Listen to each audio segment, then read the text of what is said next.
All right, everyone. Thanks for coming today. My guest today is going to be Mr. Alex Procyk. He's coming to us from Calgary, Canada. Me and Alex met back in college when we both did speech and debate at a tournament. He currently works in supply chain management, and he's also a budding entrepreneur. Alex, can you talk to us a little bit about yourself? Well, thanks, Chris, for having me aboard today. It's a great honor and pleasure to be chatting with you once again. Throws back to one of our fun memories of kicking it in Berkeley. To tell your audience a bit about myself, just like Chris said, here in Canada, and as a recent college graduate, I'm trying to give new innovative opportunities a crack here in the coming period of time ahead of us, and that goes in not only the entrepreneurial realm but in the creative realm. And for me as an individual, my interests are not only in the realm of innovative ideas, they're also in the realm of creative expression. And what I'm trying to give a crack at right now is that balance as an entrepreneur between creative avenues and high capability avenues in the realm of more commerce oriented. Yeah. So today we're going to talk to you guys about social media and I guess being yourself or being genuine on the platform, on the internet. I think the idea is because if you know me and Alex, we're very like fun guys, very casual, but we're also, even though we're very like I guess call like intellectuals, to my own horn, we're also very like we don't take ourselves that seriously, and we like to have fun and really just be very satirical and very goofy. And today we're here to talk about being like yourself. So I guess the first question I'll throw your way is, why are people not completely genuine on social media? It's about striking a balance, and it's also about how other people perceive you. I think it's obvious that in today's world, social media, for better or for worse, represents a pseudo life for most people, especially in our generation. We want to show ourselves as more fun and interesting, and I suppose in line with other people's hopes and beliefs of ourselves, rather than what really reflects on ourselves and our own personalities, values, and day-to-day life activities. I think that people are also limited in their ability to be genuine because they're afraid of rocking the boat or putting things on social media that may not be offensive or mean-spirited, but that they're worried people will judge them for. I don't think I have to tell Chris or anyone in the audience who's watching today that it's a crazy world we live in, and with the continued proliferation of social media platforms, opinions and news and all sorts of things about what's going on in the world right now. Those are in our faces even more today than at the beginning of a lot of social media platforms in the last decade. I know a lot of people are afraid to, in that sense, speak their minds, because a lot of people, I think, their opinions and thoughts on the way that things are going are very true to who they are, and in that sense, people aren't representing themselves very well online. And beyond that as well, we like to have that sanitized, saccharine, candy-coated version of ourselves on Instagram or Snapchat that shows ourselves as less mundane and more interesting than we would like to be seen as. But yeah, everyone is a lot closer to that mundane reality in some way, shape, or form than I think we let our friends and followers onto it. yeah.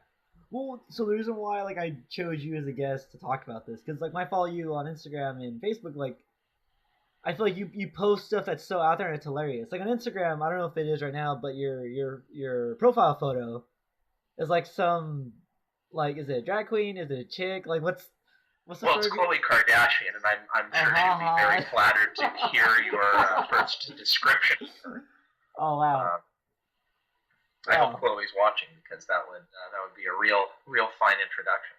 Shows how much I know. It's something I chose. I think it gets into some of what I hope to talk about in a little bit. It shows that level of not taking someone seriously, and I think it's also important to have that balance between social media platforms.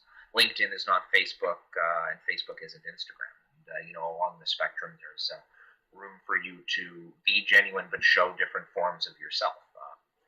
I think most people would agree that maybe in an extreme example, what people put on Snapchat is not reflective of their public or private image on other social media platforms. But if you can attempt to be more genuine and hide the more artificial elements of who you are, you can still strike that set of different balances across social media platforms. So Yeah. I mean, to take what you said and read, Instagram is going to be a goofier reflection of who I am than Facebook or Tumblr or some of these other profiles and platforms that allow for different forms of discourse and discussion. Yeah. That's cool. I think about that. It's kind of an out there question. Do you get FOMO when you're on Facebook? Do I get what on Facebook? FOMO? FOMO. Yeah. I should probably know what FOMO is, shouldn't I? The fear of missing out. Fear of missing out.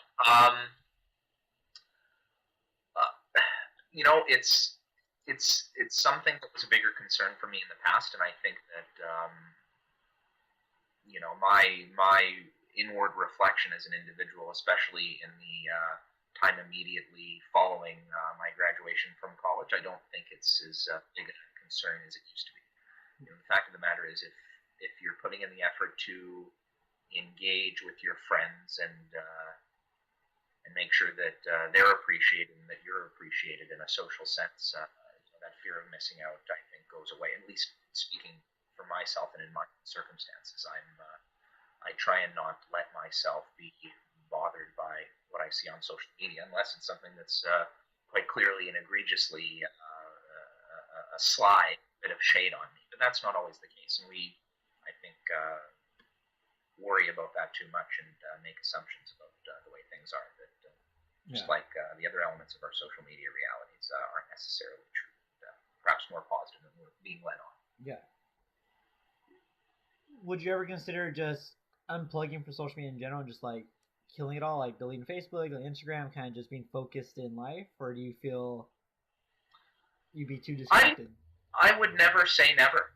I think that a platform like Facebook, if one steps away from it, stays about it, it's a tool to keep in touch with people, just as the telephone was in past generations. And I know to some people it's a cliche, and some people will say, "Oh, I don't have Facebook," and using that as an excuse is wrong, and they think they're better than you. I don't agree with that. A lot of the reason why I use social media to the degree that I do is to craft that personal brand, and going back to what I said earlier in the podcast, accentuate my efforts in my entrepreneurial ventures and in my political and volunteer ventures and the like. So social media in the modern world, that's a tool to build that awareness and build that image. And you can't necessarily step away from that willy-nilly. It's the way that things are headed towards. At the same time, if you have a healthy use of social media and you have a healthy understanding of social media, it doesn't have as negative an impact on you as I think some people lead you on to believe. Walking away from some of these lesser forms of social media in the future, if I feel that they're not necessarily valuable for personal development and brand development anymore, I wouldn't see a problem with it. But completely unplugging, I don't see that as realistic anymore, just as completely unplugging from the electricity grid or the telephone lines wouldn't be realistic by standards of decades past either. Yeah. That's interesting. I never thought about it that way. That's kind of cool. Well, you can't limit yourself from what an increasingly standard form of communication is, right? So like an interesting part, right? Like unplug from Instagram and unplug from Snapchat, unplug from even LinkedIn and stuff like that. I think that's realistic, but keeping some sort of connection with your circle. Yeah. If it's healthy and it's distanced, that's the way that everyone is going to have to be in line with on some level. Yeah. Well, no. So like, call it what? I was super late to get on Instagram. Like maybe I don't know, a year or two after it came out. Like I was like, oh, what's Instagram? Oh, you send like pictures to people. I'm like, why can't you just text them a picture? Like that makes no sense. You don't need an app to send someone a picture. Like, I'll be honest, that was my thought on Instagram too, and you know me that I'm not exactly living proof of that anymore. Same, right? Like I was like, "This is stupid." And then I think at one point when I finally like transferred to state, I downloaded Snapchat. I was on it all the time, like posting everything. I was at parties, posting that. I was at work, posting still. Like, oh, I'm not doing anything. I'm gonna post this still. And I was into it. Like, it was actually a lot of fun. I like watching views and seeing people's stuff. And then out of nowhere, I was like, this is taking a lot of effort. I really don't like care. Now I have my Facebook, I have my LinkedIn, Instagram, and this. And I had Twitter. I didn't use Twitter. And so I slowly started like scaling it back. So I think at one point I just deleted my Snapchat, and then deleted Twitter recently. Like cool, LinkedIn, Facebook, and Instagram. And then even more recently, like ironically, because all my photos, I on Instagram there I just went and unfollowed everyone that was like a friend of mine. So probably like 4 people. I was like, I'm just gonna follow like the news, business, and like other photographers. Like I just want that. And the idea was like, oh cool, like now I can actually like focus and be less distracted. And then I found myself like now I'm not even on Instagram anymore. Like there's not really like the whole point was to look at photos. And you got to the point like, oh cool, like I kind of miss this all looks too businessy. I kind of want fun again. And it's like, oh cool, that idea of what you said, like the balance. Like you gotta do both. And it's like, oh cool. And I started posting like I just started, but like going again. But now like you'll see my trainer like photography photos, and now it's like selfies, and like just like my desk. It's like not that exciting, not that high quality, but it's genuine, you know. Genuine, And that's a good word. so yeah, like I learned, oh, I like social media is like fun, right? On Facebook, like I'm like able to talk to you now. I met with someone else that I ended up networking SF. It's like cool, like talk to my friend, like a network on, like I still do everything I want to do on when it comes to people now. Just another avenue to do it. Sure. It's no longer just like, oh yeah, I'm just here looking at like the cat memes, like tag me in them. You know, like it's I'm not gonna lie, it feels like Well, we all need to look at those every now and then, right? A friend of mine tagged me in a post, and he was like, top 10 reasons you know you're a cat. I'm like, yep. The next 10 minutes of my life are stuck here. Like I know I'm not gonna like turn away. And interesting. Do you?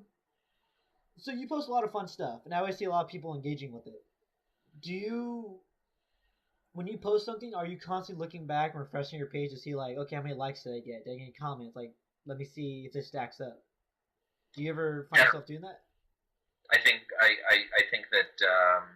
just like clock watching when you're trying to go to sleep isn't healthy. I think like watching isn't very good either.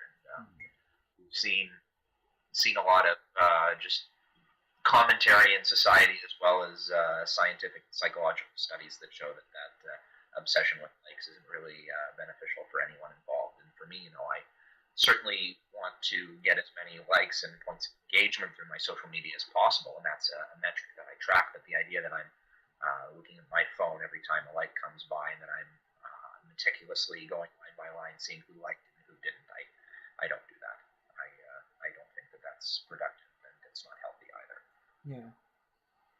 You take it in the grand scheme of things. You measure your success broadly, and even if you're meticulous with tracking what your success on social media is, you need to know the right line and which side you have to be on. It's a fine line. Yeah. Cool. Really cool podcast. I enjoyed this one a lot. Like usually the fact that I talk to you is very like business and deep level thought. And I guess this is feel like a deep conversation. But it feels so also like lighthearted and comfortable. Like okay, here's business. Now let's talk about like posting cat memes. See the balance of social media. Cool. All right then. Well, let's go ahead and slowly wrap this up. I guess got like 2 more questions I'll come up with. For you,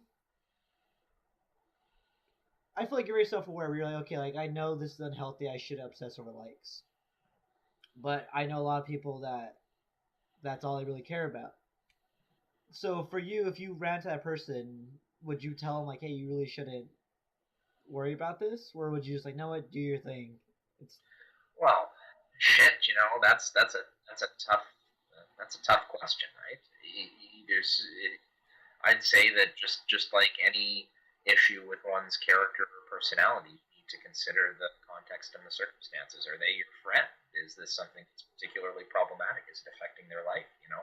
I think it goes back to the points that I made prior. Social media, as a form of technology, is a part of our lives, and it's only going to become more pervasive going into the not too distant future.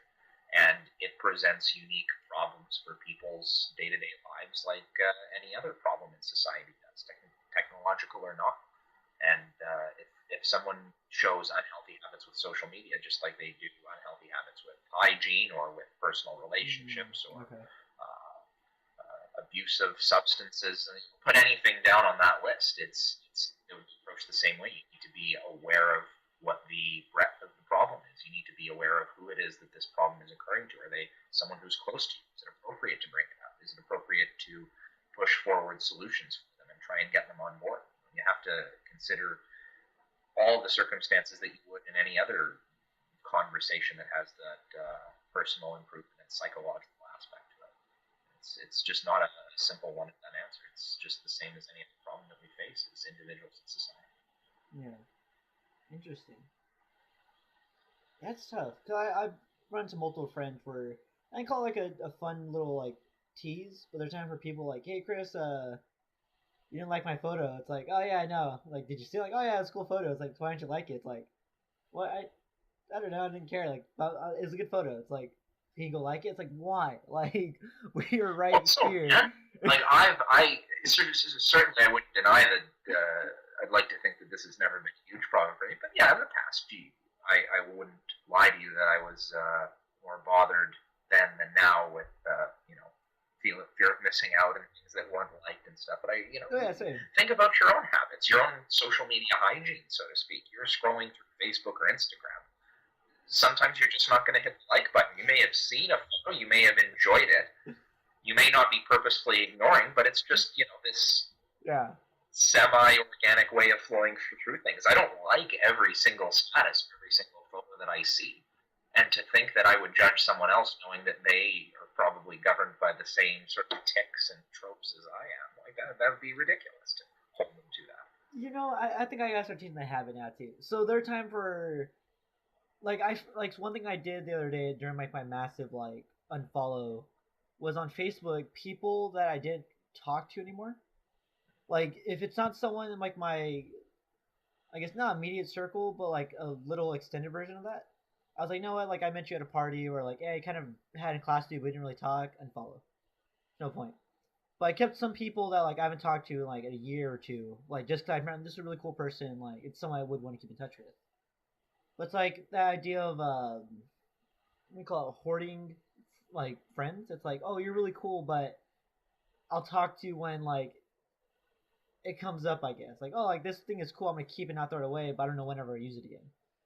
And so one thing I would do was, or still do, I guess, when I'm scrolling, I'll see someone like post, like, oh, cool, like what have they been up to? That's really interesting. I don't really feel like commenting though. I'm like reaching out to them. I'm just gonna hit like to let them know I'm still like they're in my mind. I'm like, I wonder if like that logic works, because I started commenting now. Like I feel very like cheesy, I guess, when I comment. I don't know how to describe it. But I'm like, no, this is a fun way to connect with people. So now I just started like commenting gifs and stuff. But yeah, I think I'm gonna change that habit now. I think part of me wants to unfollow more people now for the sake of like really having those quality relationships. I would argue as well. Unfollowing and keeping your list of friends realistic is healthy, but also getting so wrapped around the idea of clearing out this list and making it cleaner, that's kind of a manifestation of the same problem on the other side of the spectrum. Just like having too many friends, showing yourself as being too concerned about what's on Facebook. At the end of the day, it's just a list of people on a website, right? Being proactive with the way you manage that list is good, but spending too much time on it can be quite a large monster of its own. Yeah. Interesting. All right, last question, I guess. I want to get your thoughts on this. We did speech and debate, and you're very political, so it's cool like to have someone with that vibe. What do you think of people doing the filter photos in support of causes? I think it depends on the circumstances. I think that what's more important to me than the message or the superficiality of a filter photo in support of some sort of cause or disaster incident. What's more important is the level of commitment and knowledge that someone has about that issue. If someone is aware, someone is not ignorant about what's going on in the world and about these specific issues that they choose to be active in some way, it's not as big of an issue. I think that just like it's not the case in the United States, but in Canada and in other countries in the former Commonwealth, you have poppies around Remembrance Day, which in your case would be Armistice Day or Veterans Day on November 11th. Okay. I see perhaps not conflating the two equally, because that's not really fair, and perhaps some would say not respectful, and I'm in agreement with that. But the point being, we use symbols to show our awareness and support for causes, and this predates and far beyond social media. The idea that a profile picture filter is a bad thing or shows laziness, you have to consider the grand scheme of things before you make that call. I don't think a profile filter on someone who's particularly engaged, aware, trying to make a positive difference in the world, when you take all those characteristics as a whole, I don't think a profile filter is particularly a big deal. But overuse of profile filters, or use of profile filters by people for the wrong reasons, jumping on with a particularly sexy pose, or getting on board with something to show some level of apathetic support for a particularly problematic issue that deserves our time and attention, but not following through afterwards, that's also, I think, an offensive and wrong use of profile filters. Maybe offensive isn't the word that we want to use, but I hope you would catch my drift. Yeah. It's all about context. It's all about what that individual brings to the table as well, and what they're actually using that filter for. It can be good, it can be bad, just like a lot of things on social media and in life. Yeah. Awesome. All right, let's wrap this up. Thank you so much, Mr. Alex, for coming. Appreciate everything. It's a pleasure as always. Canada is 1 hour ahead of California? Alberta is, yeah. Alberta. We're not just one big time zone up here in Canada. I keep forgetting. The U.S., that's a whole, 10 different ones. But all right. Yeah, thank you for coming, man. I really appreciate that. Thank you. Alex is a cool guy. Ironically, I would say follow him on social media. I don't know. But yeah. Include those handles. Yeah, right. Go ahead and subscribe if you're into this. I'm trying to get more podcasts and really good people from around the world I'm good friends with. And yeah, I'll talk to you guys later. Thank you so much. I'll see you, Alex.